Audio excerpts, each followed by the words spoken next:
So hello, everyone. We don't have Fabrizio with us today. He's on vacation, but we are doing our best with Mariana. Thank you, Mariana. And we'll start the meeting right away now. I'll just share my PowerPoint, and we will have Professor Lionel Corbett is with us today.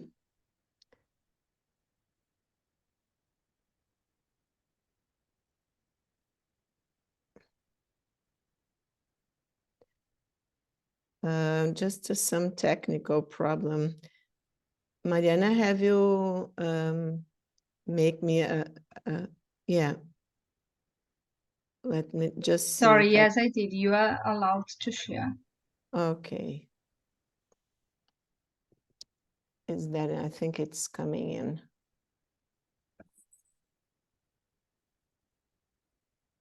Okay.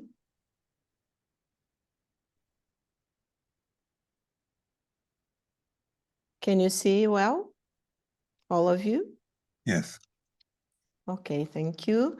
So we are talking today about a little more about the ego-self axis and also about the individuation process. I will start with the PowerPoint and then I'll give it back to Professor Lionel Corbett to talk to you about this subject. And so this is my favorite place to go for a walk in Porto Alegre. Rio Grande, it's my city in Brazil, in the very south of Brazil. And I always try to walk at sunset. And so synchronistically, last week, I was walking and thinking about the individuation process, the evolution of our consciousness in these times of transition. And I saw this little boat that it was little from far away, right? Was not so little near, but it was looked like a little boat to me. And with its lights. And so the metaphor is here for us all. I wanted to start this beautiful image with the sunset of my city. Okay, so here is a scheme from Jung's process of individuation, okay? So we are going to be talking a little more about the ego self axis today. So to make it clear for everyone. And so we all know by now, as we have been talking, that our egos, or better, our ego complex is one of the emotional toned complexes, okay? A special complex, actually, that carries our conscious awareness. And we know that at the core of any complex is an archetype, right? As we have already said in our meeting about complexes and archetypes, and also about the self. So in the case of the ego complex, the archetype at the core is the self. So just as the ego complex is a special complex, the self is a special archetype because, as we have seen with Professor Corbett, it is related, let's say, with the God image, okay? And according to Jung, so it's connected with this, the God image is connected to the self. So through experience, let's see here first, this first image, I don't know if you're seeing here, okay, the first position at birth, all right? So you can see that at birth, the ego begins as an unconscious potential contained in the self. Okay, it's indifferentiated. So through experience, especially early childhood experiences, the ego complex emerges from the self, as we can see in the second image here.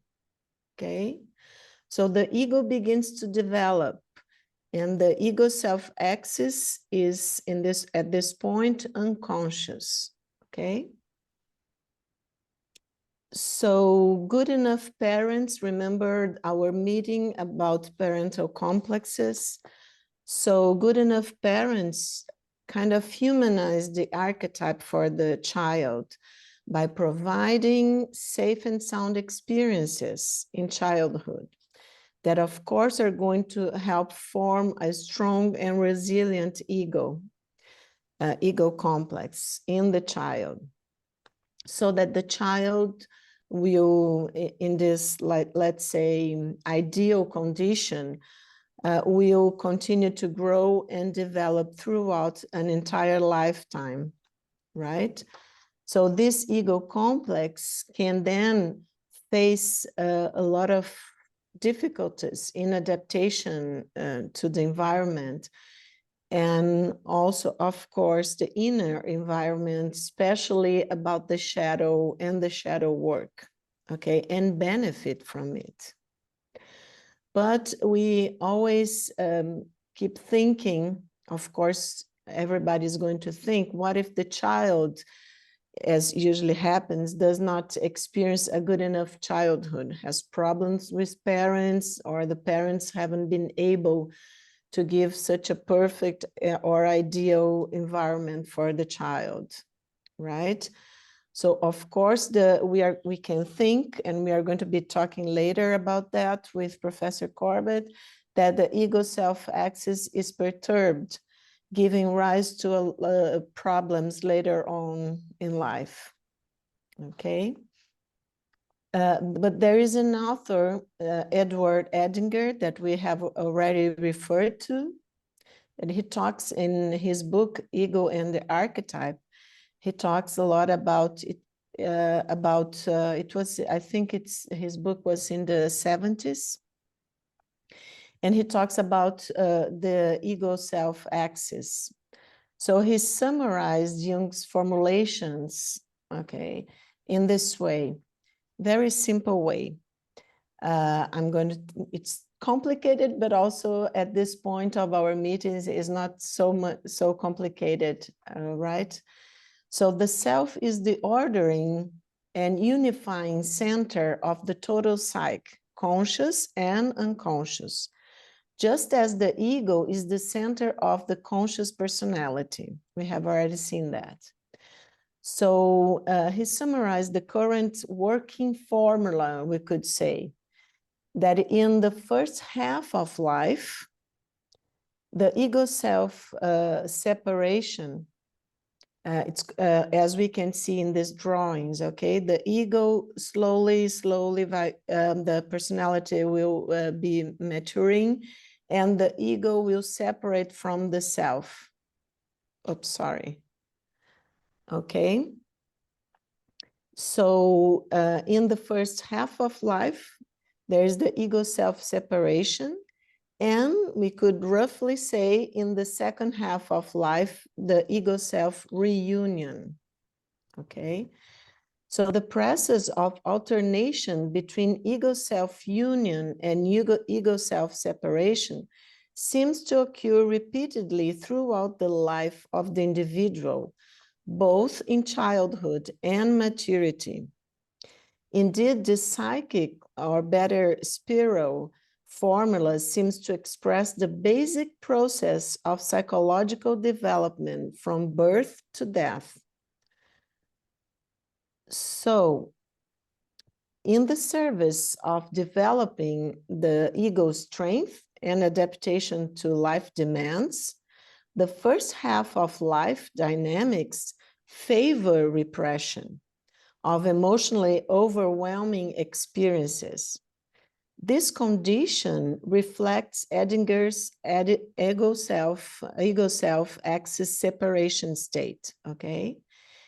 In the midlife passage, a developmental imperative initiates a shift in the dynamics, now in the service of remembering that which was dismembering at the time of the original wounding.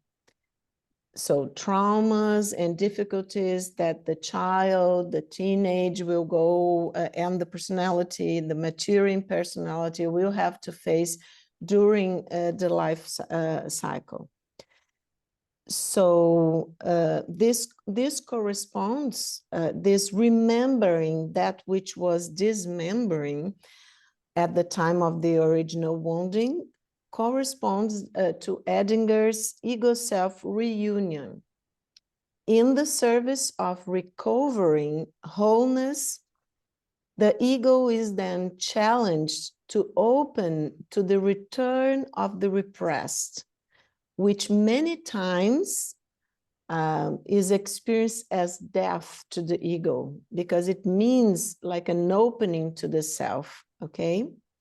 I'm quite sure Professor Lana will help us here and expand more in these concepts. But so coming back to the drawings, and we are seeing a development of the personality here in these drawings of the ego self axis. So in the third, we see that the ego center emerges, right? Here. And the ego self axis becomes partially conscious. So it is expected that when we mature, okay, in maturity, so there will be a theoretical limit that the ego is conscious of itself, like in here, and the self. And the ego self axis acts as a means of communication, ideally, if you can say that. It's just a way so that we can understand in Jungian's terms this development of the personality, okay? And what it means, the ego becoming conscious of itself in the first place, like in here, okay, like here, position at birth, and then little by little separating, let's say, from the self, and the ego self axis becoming partially conscious, okay? So and this whole process is followed by awareness of the separate self. So let's see. Don't worry, it's not that complicated. We have already experienced, yeah, right, Lionel. We have already started this meeting about the ego self axis with the experience, let's say the practical, not the theoretical issues in our previous meeting. So someone that hasn't watch the previous meeting, I strongly advise to, to watch, because then it's kind of better to have, contact with these concepts. So let's go a little further. So what could we say about the individuation that it's not so complicated for people that are not from the psychologists or, from the psychological fields? That the movement towards the making of an undivided and differentiated individual with a psychic center focus on the self, this would be individuation, in a non-linear, as we have seen, process of progressive awareness of the unconscious, which points to a kind of realization of the archetype of the self. That is the inauguration of a complete human being, if we could say that. As complete as we can be in this life, right? At this point of our consciousness. Sorry. Integrating apparently irreconcilable tendencies. For Jung, the goal is not to be perfect, but to be whole as we can be in this life, and building an integral personality. So Jung says in the collective works, his collected works, it's volume 13, that the development of the personality, it's a question of saying yes to oneself, of considering oneself as the most important of tasks, of being aware of everything one does, keeping oneself constantly in front of one's eyes in all our doubtful aspects, not hiding from our difficult aspects, okay?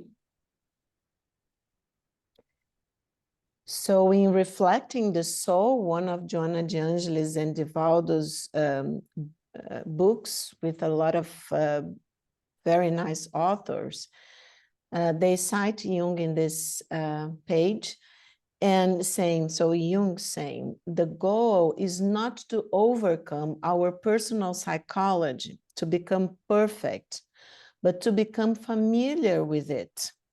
Thus, individuation includes a growing knowledge of one's unique psychological reality, including personal strengths and limitations, and at the same time, a deep appreciation of humanity in general.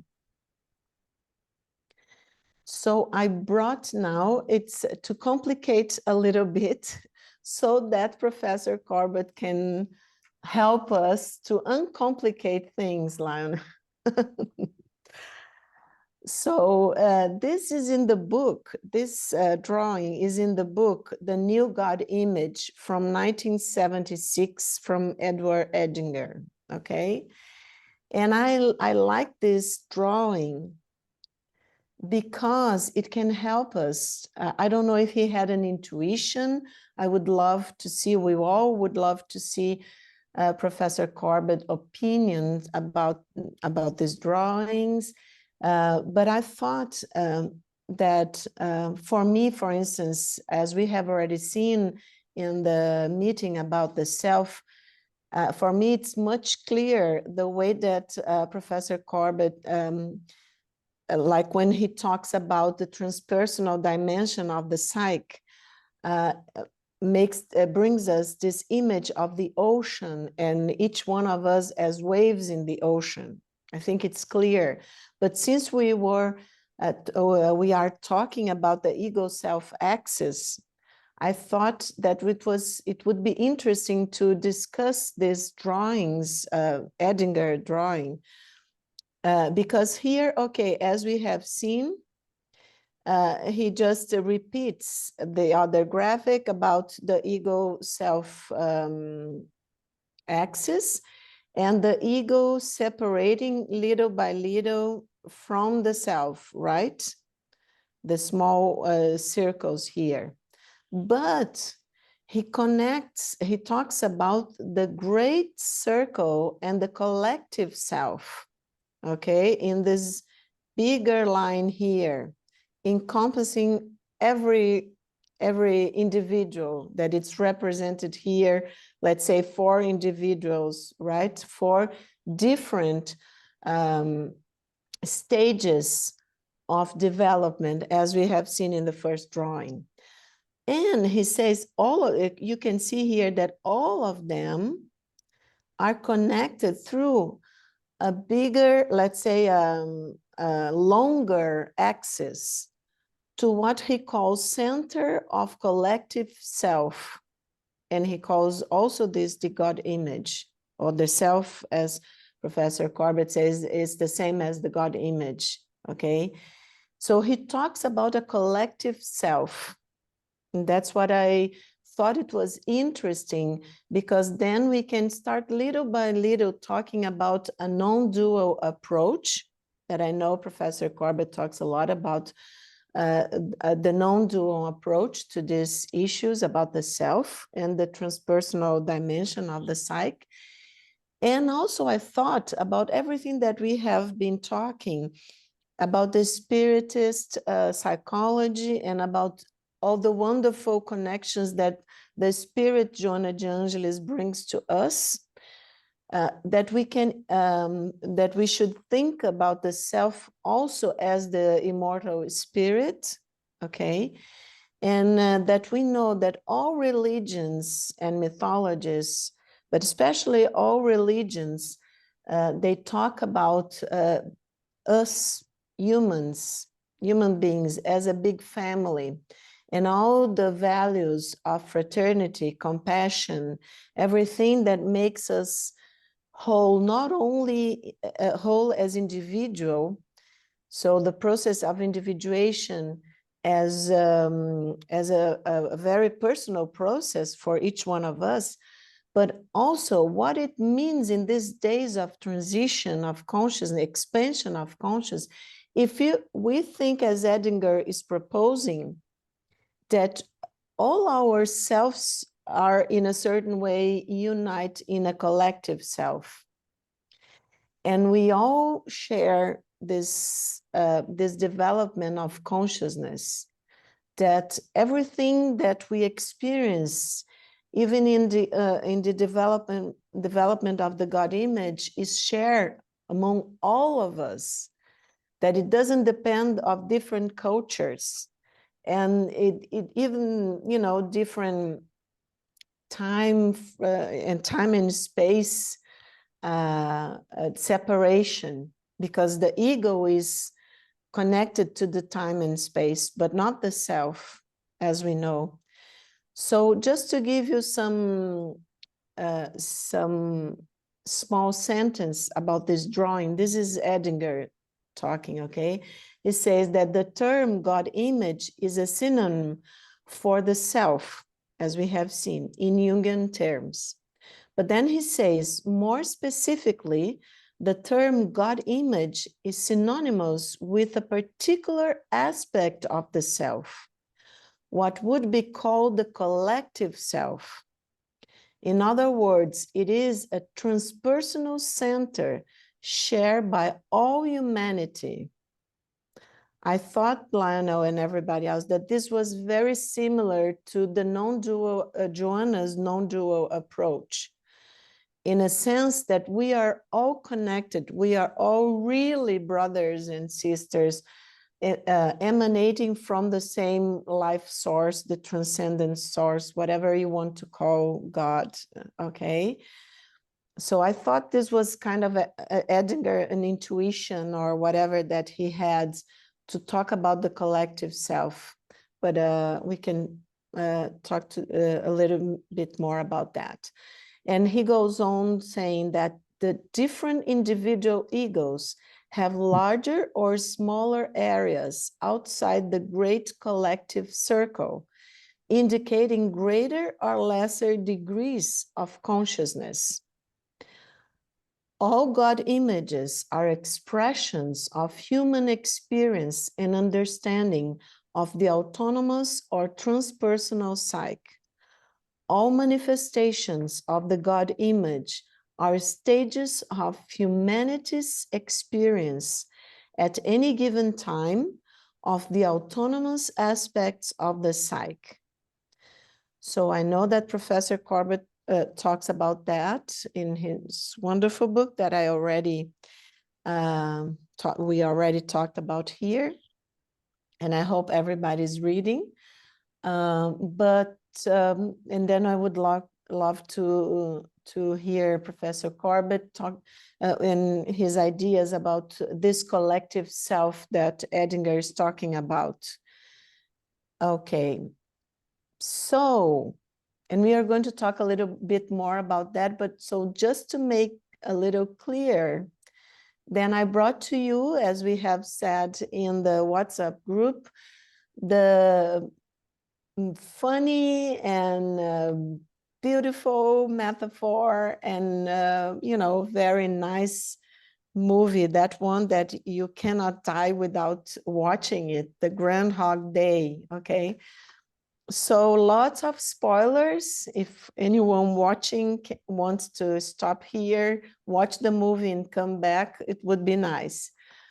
But just so to make a small summary, the story of Groundhog Day, okay, it derives from the Pennsylvania Dutch superstition that if a groundhog emerges from its burrow on this day and sees its shadow, It will retreat to its den, and winter will go on for 6 more weeks.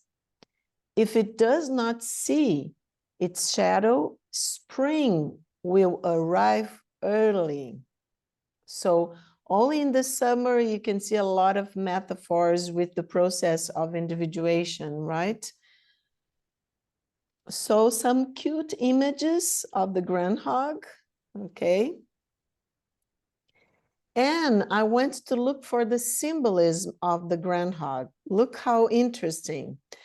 I found in the internet, and it says, if the groundhog crossed your path, it is asking you, let's think of the groundhog as a psychopomp, a guide of the soul, okay? I'm not sure the writer, the script writer was realized all these symbolism metaphors, but of course he touched an archetype of many rebirth and death and a lot of things that we are talking here about the individuation process. So if the groundhog crossed your path, it is asking you to explore your states of consciousness more deeply, for by doing so, you will be able to find the answers within yourself. Look, the individuation process. You just haven't been digging deep enough to find your own roots. This guide may also be urging you to pay more attention to your metabolism, become aware of how your diet influences your body's natural cycles, and make adjustments to balance them. Alternatively, the groundhog could be warning you that you've crossed someone's boundaries, or similarly, that someone is crossing yours. The best way to resolve the situation is with respect and the heart. I thought it was a great symbolism. So this is a scene from the movie when the guy takes the groundhog and asks if he saw the shadow or not, okay? And so in reflecting the soul, Joanna says, the self, at the same time that it functions as an impulse to totality, to spiritual evolution, is still established in the condition of an embryo, like a seed that develops with each reincarnation, acquiring experiences and expanding its range of resources to reach its broad development. It is through the process of psychological maturity that the self frees itself from the layers that hinder its knowledge, so that it can thus free the divine essence of which it is constituted. The self is the immortal spirit itself, containing the initial and profound experiences of previous processes in which it developed the prodromes of the internal God present in it, in view of its divine origin since its creation. So back to the groundhog, what happened is the main character here, Bill Murray, he's wonderful in the movie. And so Phil Connors, a weatherman, very narcissistic, okay, in the beginning. And he's very bored to go to Punxsutawney, the city in Pennsylvania, where they have this big party with all the community involved, and do this thing of the groundhog, you know, being brought, and if the groundhog is seeing the shadow or not. And he's doing blah, blah, blah, just, you know, I don't want to be here. This is below me and all this stuff.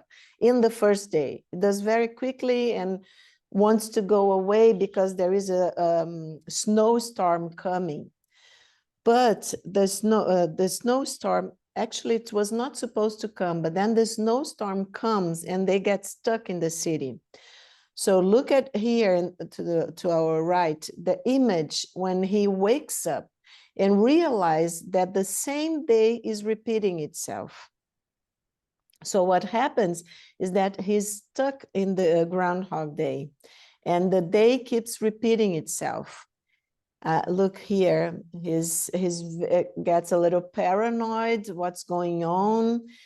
And then he started getting depressed because he sees he's stuck. He doesn't have a way out of the day repeating itself. This is a wonderful character. It's like, I think it's like a trickster, but we can talk about this archetype another day because you know, it doesn't, we don't have enough time to talk about all these concepts. But here, he's really depressed here in the bottom to our left. And here to the right, he gets a car, and it's the first time that he tries to kill himself. He tries to commit suicide because he doesn't want to be stuck in this day repeating itself again. So he gets, Phil is also the groundhog, okay? And Phil Connors is the main character, and Phil is how they called the groundhog in the movie. And then he tries to commit suicide, but he keeps coming again in the same day. So I brought to you this. Do you know why the fingers of God and Adam don't touch in Michelangelo's famous painting in the Sistine Chapel? In the work, God's finger is stretched to the maximum here to the right, but Adam's finger has the last phalanges contracted. The sense of art is to explain that God is always there, but the decision to seek him is man's.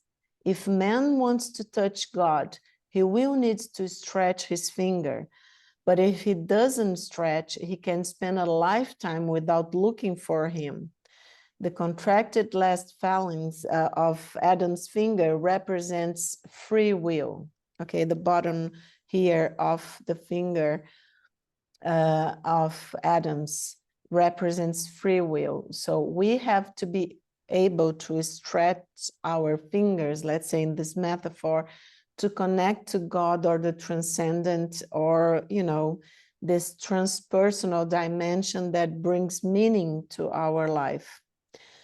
So what happens here is that he has taped so many times his part that he gets so depressed, bored, and he tries to kill himself so many times that he thinks this is a wonderful scene here up in the to your right, where Rita is, you know, his producer. And of course, he is in love with her, but he hasn't realized, and she's also a projection of his anima. Okay. Now that we know the metaphors and the symbolism. So he is drinking and smoking and eating a lot. And then it's a wonderful dialogue when he says, well, it tries to tell her that he is reliving the same day. And then he says, well, you know, I think I am God.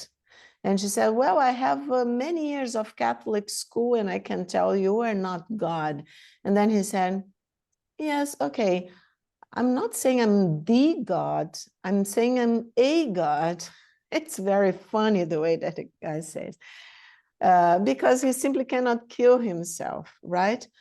But the thing is that little by little, he started, it's like a Buddhist principle of being in the moment. You know, when we talk a lot about mindfulness, meditation nowadays in the medical field. So living the moment and learning with the moment, everything is now. So since he tries to kill himself so many times, and he always keeps coming back in the same day, there's a lot of things going on. He tries also to have a love affair with Rita. Doesn't work because he's still in a narcissistic position. But then when he gives up, when he surrenders to what's going on with him, when the ego, as we have been talking in the beginning, surrenders to what's going on with the self and starts listening to the self, let's say, he starts paying attention at every detail that of the city, of the people of the city, and he then develops a higher consciousness, let's say, more connected. That's the individuation process. More connected. He realizes he's not God, and he's like everybody else, but he starts paying attention to everybody else. He develops empathy, compassion towards people in the city, and he starts learning a lot of classicals, Mozart and all the classicals, and French, because Rita liked French poetry. She was specialist in French poetry. And this is him saving a little boy. Every day he would go run there because he knew the little boy would fall from the tree. And it's also a beautiful metaphor of our, then we could probably hear Lionel and Kai talking a little about, especially Kai that works with that. I don't know if Sylvia or other people too, but about the reincarnation process and the learning. It's a beautiful metaphor also about the learning that we have to do in this life, and that the ego has to struggle to learn and to understand what the self expects in this life, according to Joana de Angelis and the Spiritist knowledge, okay? So here in the beginning, he is playing the classicals, and this is Rita looking to him, and his music teacher also very proud of him. And here now that he already is, let's say, gave up trying to conquer Rita and paying attention to her, and now then it happens, then they fell in love, and really complete itself, themselves, let's say, in a sense that he is open to her and to the process of really what it means to fall in love with someone. So in Reflecting the Soul, the author says that by becoming conscious, human beings can live in harmony with their own nature. They become aware of the origin of their conflicts, thus enabling a constant expansion of their consciousness. When we seek an honest self-examination, our egos find an inner strength in which all possibilities of renewal reside. It is in our darkness, that we will find our remaining humanity, wisdom, compassion, and understanding of the meaning of our lives and our connection to the spirit that we are. In Civilization in Transition, Jung says that knowledge of the transcendent does not happen without a great development of human consciousness. It takes thousands of years, as it requires a slow process of psychic transformation and integration of what he calls eternal truths. So Joana de Angelis, as we have seen in the last meeting, says in The Psychology of Gratitude that each human being is a specific cosmos who is lost in the secluded regions of the infinite. Transcendent, this localized cosmos reflects the experiences lived and accumulated in the deep personal unconscious of each individual, in the same way as they are registered in the collective unconscious. Probably Edinger's, going back to that drawing, what Edinger wanted to talk about also, or defined as a collective self, right? The transpersonal dimension, things like that. So the perspective of transcendence offers human beings an equally great meaning, because they do not and their evolutionary cycle when death happens, according to Joanna. Their goals are transferred from the narrow circle of corporeal injunction to the cosmic amplitude, extending indefinitely. Under this new perception, the transitory ego modifies its behavior due to the fascinating understanding of immortality and releases the self from its afflictive constraint. This immortalist vision also produces psychological growth, endowing the individual with moral confidence in identification with life, through which one overcomes the existential crisis. That's why Joanna thinks it's so important to understand the self also as our immortal spirit. So just to finish, I love this sentence to bring it again to you. Jung saying that the sole purpose of human existence is to turn on a light in the darkness of being. So I will stop share now so that we can have time to talk with Lionel and see his ideas about all of that we have been talking. So with you, Lionel. Okay, thank you, Annie. Well, let me just pick up on a few of the points that you talked about. So the notion of the ego self-axis really means the process of communication between consciousness and the unconscious, or the deepest level of the unconscious. Now, just to talk a little bit about that developmental scheme that you talked about, the idea is that in infancy, the baby experiences the self, the bigger self, the transpersonal or the divine self, actually projected onto the mother. So the original Jungian idea was that the mother carries, or the important parent carries, the experience of the self for the child. So if there is a disturbance, it's a projection of the self onto the parent. So if there is a disturbance in the parent-child relationship, like early childhood trauma or parental rejection or abuse, then the child cannot develop a connection to the self because it should be carried by the parent, but it can't be carried by the parent if the parent is abusive. So then what we have is a situation of alienation between the ego and the self. Then we say that the ego self-axis is disturbed, and you end up with an individual who can't accept themselves. They have low self-esteem. They even have the sense that they shouldn't exist. So one of the functions of psychotherapy is to repair this ego self-axis.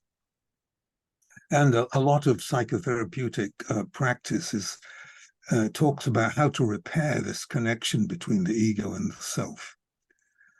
So what you have to imagine in this model is that consciousness is not born and consciousness does not die. Consciousness with a capital C, the transpersonal self, which is the totality of consciousness, is always present. So when the baby is born, it starts to experience this totality of consciousness, the self. And the self acts as a kind of blueprint or a ground plan for the development of the personality. It's as if the self gives the personality a set of potentials. So, for example, imagine you're the baby Mozart or something like that. You have a tremendous spiritual potential to become a musician. Those potentials are given by the self. It's part of that personality's blueprint. Then as that person goes through life, these potentials of the self have to incarnate themselves. That means they have to embody themselves. So that's where the ego comes in. Somebody has to give that child music lessons and an instrument, and the child has to learn how to use the instrument. And that would be the development of the ego, incarnating or embodying those potentials of the self. But that's true for all the potentials of the personality. They're all given by the self, and they all gradually incarnate or embody themselves over the course of one's life. And that really is what is meant by individuation. The way you become the personality that you were intended to become in terms of is to embody these spiritual potentials that were present at birth, that you gradually incarnate over time. And this includes, for example, the individual's vocation. So whatever your vocation is, you might be a teacher or a healer or a priest or a warrior or a merchant, whatever it is. That vocation, according to Jung, is part of this set of spiritual potentials that's given by the self. So your vocation is a calling from the self to take up a certain pursuit. It's not really something that the ego chooses. It's really given to you. Jung says it's like the Tao moving through you. And to the extent that you are listening to this inner call and your inner vocation, which is correct for you because it's given to you, you'll be much more happy than if you're in a career or a profession which is not your true vocation. So that's one aspect of development. The other point about this integration of consciousness and the unconscious is that individuation means that all the non-ego parts of the personality that we've talked about, like the shadow or the anima and the animus, all have to become as conscious as possible as we develop. That increasing consciousness of the non-ego parts of the personality fosters the individuation process, and that includes the development of the inferior function. I'm not sure if people here are familiar with Jung's typology, but he says that everybody has a set of functions. He singles out thinking, feeling, intuition, and sensation. And he says that one of those four functions is what's called the superior function. It's the one that you're very good at, the best at. And the one that's opposite to that is what's called the inferior function or the fourth function. This would be a discussion on its own. And the individuation process means that you have to develop your inferior function. So, for example, if you're a thinking type, very good at logic and order and planning and topics like mathematics and so on, your feeling function is likely to be inferior. So individuation would require that you develop your feeling function. If you're a feeling type, somebody who's very conscious of emotions, very conscious of feelings, very sensitive to other people's feelings, and you're in a profession like nursing or medicine or something that requires that, then the individuation process would involve developing the inferior function, which in this case would be thinking. So someone who's a feeling type might in later life study a subject that requires thinking, like philosophy or something like that. I don't want to talk about the whole typology because it would take all the time, but just so you know that individuation requires the development of the inferior function. So Jung thinks that the process of individuation, this business of becoming the personality that you were destined to become, is different for everybody, and it's never complete. We only approximate it. We keep getting closer and closer to individuation, but we never quite get there. But in the process, we become distinct individuals, unique. What that means is we don't have a collective psychology. we're not mass-minded. We don't just believe what everybody else believes around us. Individuation means that you have your own mind, your own personality, although at the same time you have to remain related to others and related to your society. You can't individuate without relationships, but you develop a kind of a uniqueness, a unique way of expressing who you are. So individuation is not egocentric. It opens you to the world, but it makes you allows you to be in the world in a very unique way. And most of the Jungians think that in world mythology, the individuation process is imagined by the hero's journey, or the night sea journey, or death rebirth themes, descent to the underworld. Those are very common mythological themes by which Jung thought that the process of individuation is depicted. And the importance of psychotherapy is only that it will speed up the process or facilitate the process. But even if you never have psychotherapy, Jung thinks that this development of the personality, this connection between the ego and the transpersonal self, will happen naturally. And one of the main ways that this happens is by paying attention to dreams, which is why we stress attention to dreams a great deal. And Jung actually thought that development during the lifespan has two stages. He thought that in the first half of life, we are busy developing an ego and adapting to outer reality, work and career and relationships and so on.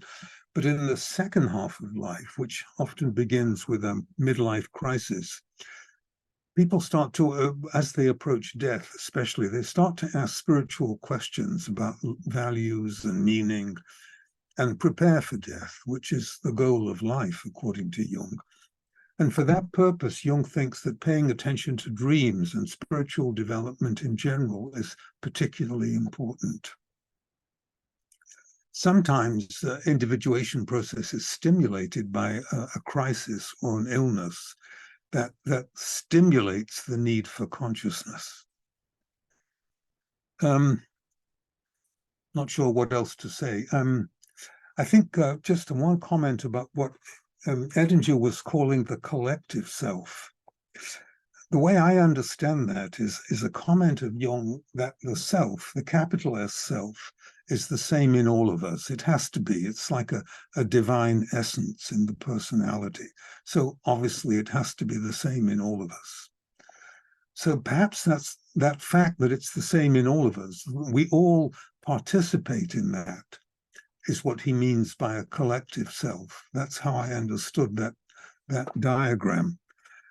But from a non-dual point of view, you see, the ego, or the sense that I have a separate self, little s self, a personal self, that's really an illusion, because the ego or the personal self is really a part of the larger self. Only the larger self is reality. The ego is simply a kind of adaptation to everyday reality. But really, at the non-dual level, there is only the larger totality of the bigger self, and there are no individual selves. So in a way, it's a mistake to talk about the individual self, if by that you mean something separate from the totality. Because really from a non-dual point of view, there are no other selves and there are no separate selves. There is just the totality of the transpersonal self. I think that's all I have to say about what you said, Annie. Can we discuss it a bit?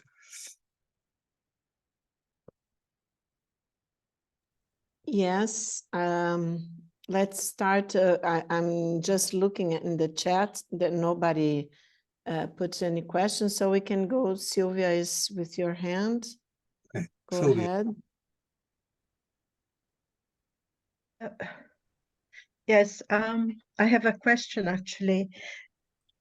I understand what you said towards the end of Lionel, sorry, towards what you were saying at the end. that the personal self doesn't exist, part of the whole. I know to a certain extent, I understand that, and I agree, but I think we still keep who we are, even though we're part of the whole, we're still who we are. Would that, because that's how I understand it, we don't lose our essence in itself. Because, one point you made, that individuation is actually not something reflexive, but is opening up, so feel part of the whole thing. Feel that we are a stone, a star, whatever, but we never lose the essence of who we are. Is that correct, my assumption? Yeah. If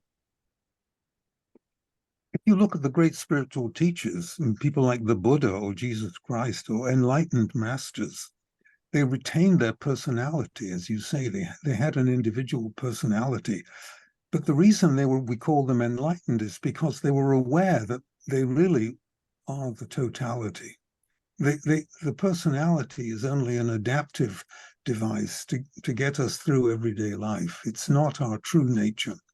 These great sages realized that, and they were in touch with the larger consciousness, but they did, as you say, they did retain a kind of individual personality at the same time. In a way, it would be almost like a sunlight, isn't it? It goes everywhere, but it's still not touched by it. It touches everything, but it's not touched somehow, isn't it? That purity that we have in our souls and who we are as a creation of God, which I believe in God, that essence, it's developed, flourishes, becomes one with the whole. And I think becoming one with the whole, we understand that we are one amongst everything. I think that's the process of development as I see it, that we have within us, and it flourishes as we educate ourselves spiritually, as we grow. And then we realize, we come to the realization that we are ourselves, but as a part of the whole. I feel, if it's okay to think like that, you think?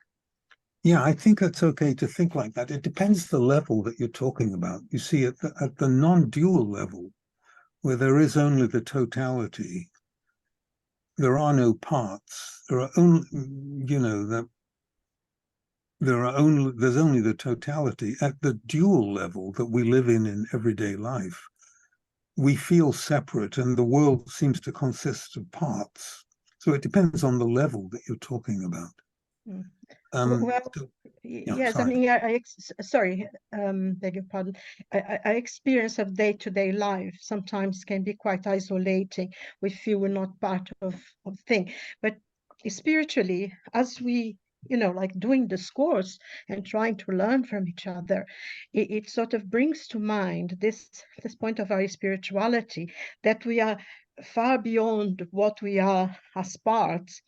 And we are, because we are created as spirits, we're created by a being of intelligence, and we are part. And as we learn, spirituality is to be part of everything, as a whole. Anyway, I just thought that it's Thank okay you, to think like Sylvia. that. May I just make as well a very, very brief point?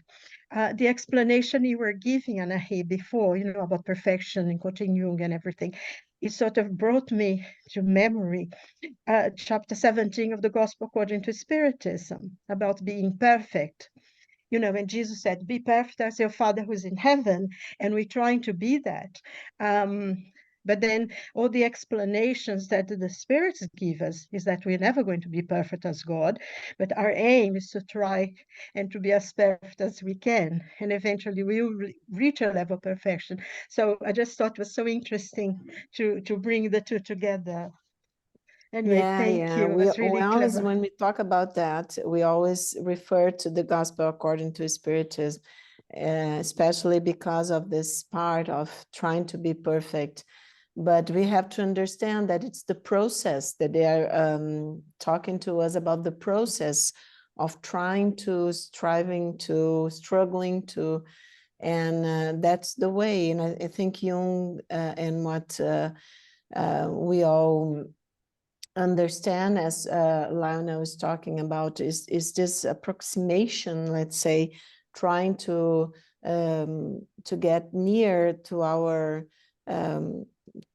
unconscious in this life, the individuation process, and to be as whole as possible, and to manifest our vocation, as Lana is saying, in this world. Yes.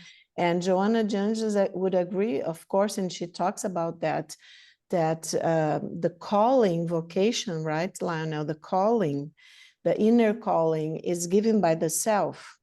Mhm. So spiritually talking, we are all agreeing that the self contains our personal myth, Yes, our sacred story, our vocation, vocatus, right? The calling in Latin.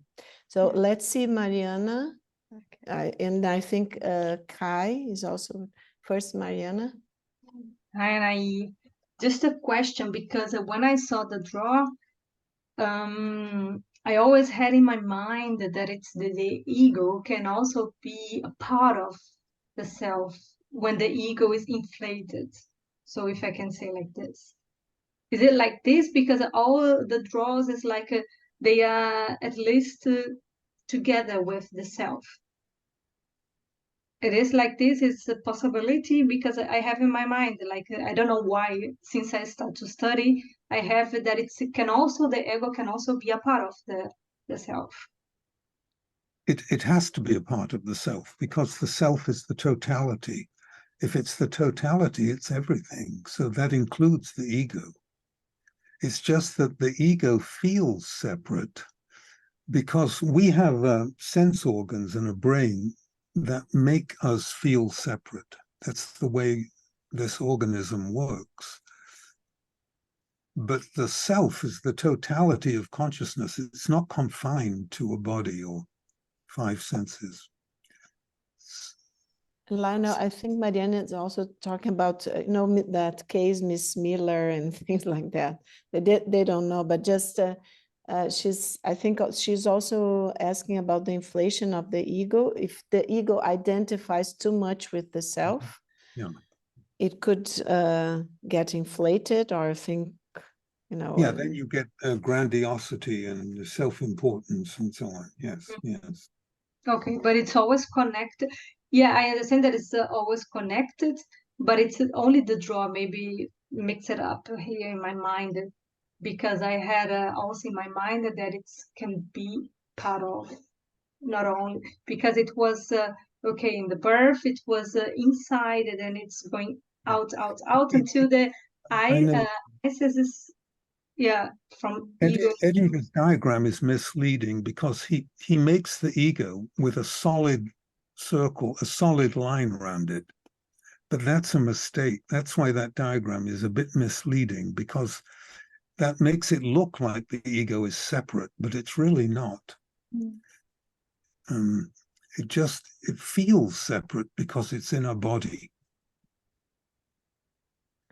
That's Yeah, why but I at the also end, wanted to bring Mariana Edinger's drawing to, especially when Lionel said he would be present, because it's very popular among Jungian analysts in Brazil and all this discussion. So I think it's very important what Professor Corbett is saying about the being misleading, in a sense that, it looks like a separate thing. And usually in our minds, it's a way of teaching that we do graphics and things like that. And that's why I told you that I thought Lionel's metaphor with the ocean and us being waves, because waves are not separate. Yeah. They don't have limits, right? You cannot say where the wave, you can see the wave, but you cannot separate the wave, the water of the wave, from the water of the ocean. So I think it's much more, the metaphor is stronger. Sorry, I interrupted you. Would you want to ask something, Mariana? No, that it was like this. Yeah, because I understand that at the end it's everything. It's me. It's myself. I am the self. Huh? And the ego is like what I needed to live here, and so many factor and aspect is going to change or to build this ego. It's just because yeah, when I start to study and I made my draws, and in one moment I had in my mind that I did that is the ego. It's far apart from the self, when it's exactly in this moment that it's totally inflated. So I have no conscience of myself, but it's not that. So the self is there, of course, but the conscience is totally of who I am, or God feelings. Maybe I don't know. Psychopaths say this, no? People Psychopaths. that it's totally they don't have this connection with the self. Can I say this? No. Lionel, what do you think? Sorry, I didn't quite understand. Could you paraphrase the question for me? Yeah, of course. In this moment, it's my my draws what I did a long time ago.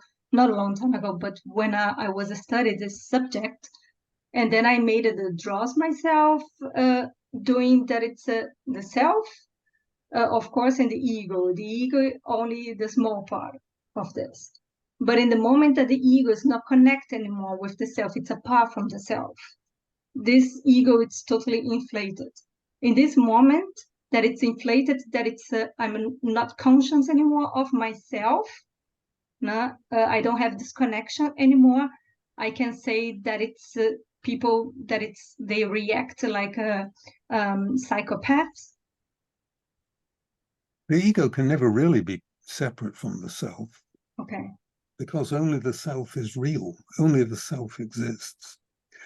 But when I think perhaps you're right, that when the ego is not in touch with the larger consciousness of the self, it feels like there is nothing else, and then it feels like I'm everything, only I exist. That would be inflation or grandiosity. Is that what you're talking about? Yeah. So yeah, because there is not this connection. There's no, yeah, no connect. There's no sense of, This conscious connection. yeah, there's no sense of something larger than me. Yeah. Yes. Okay. That would be inflation. And you see that in narcissistic personalities who think they're very special, very important, you know. Yeah, even narcissistic personality. Yeah. They're very harmful people very often. Okay. And Thank you. also just to make it When clear, they get because you talked about psychopaths, right? That Mhm. and also then it's different because people mixture a lot with psychotics. So just to make it clear to everybody, Lionel, what would you say that could related to the ego self access that could lead a person to psychosis, to a psychotic Yes, state? psychosis means that the ego is completely disrupted, and the ego is overwhelmed by the deep levels of the unconscious. There is a deep level of the unconscious, which is what's called the mythopoetic level, where myths and religions arise. So when that level floods the personality and disrupts the ego, the person starts to feel mythic imagery, like I'm God, or I'm the Blessed Virgin Mary, or that kind of religious imagery means that the ego is gone and it's been flooded by this archetypal level of the psyche, the end of the world, and all that kind of mythic imagery. But then there's no ego. It's not that the ego is inflated, it's just that the ego is overwhelmed by the mythic level of the psyche. Did you understand the difference, right? Because there is a difference and people usually have a hard time So Kai, sorry, Thank you. thank you, Mariana. I would like just to extend the idea of Jung with the what comes from, we inherit from the psyche, or the potentials that are here to for us to develop. If we extend the idea to reincarnation, so these maybe memories that are in the psyche, in the self, are the heritage from the past that we are allowed to develop in this lifetime.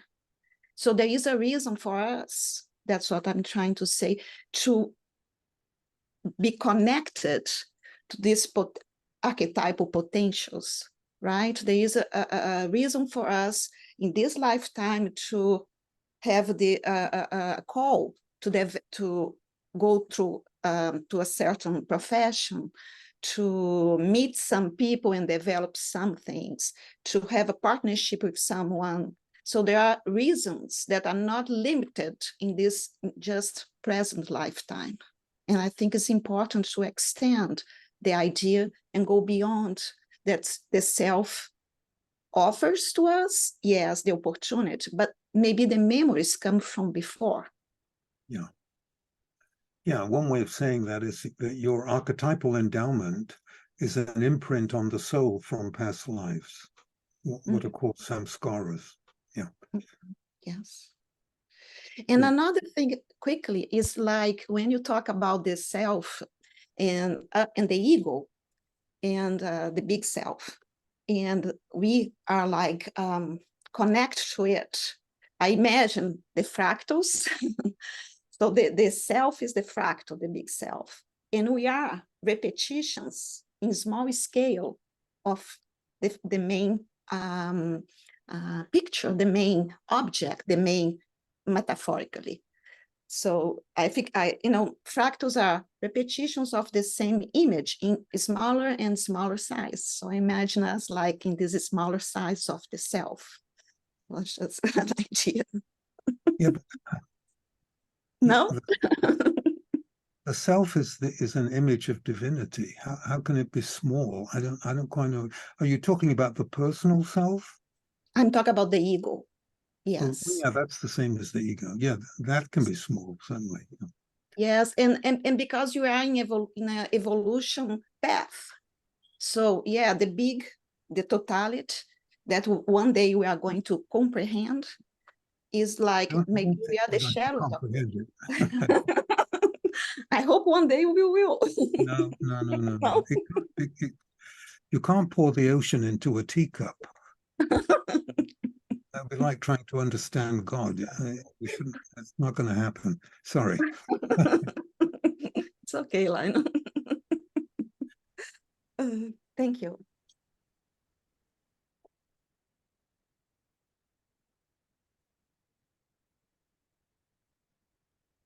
Okay, Sylvia, before, wasn't Bianca with her hand raised, Bianca? No, is okay? Yeah, it's okay. I was just trying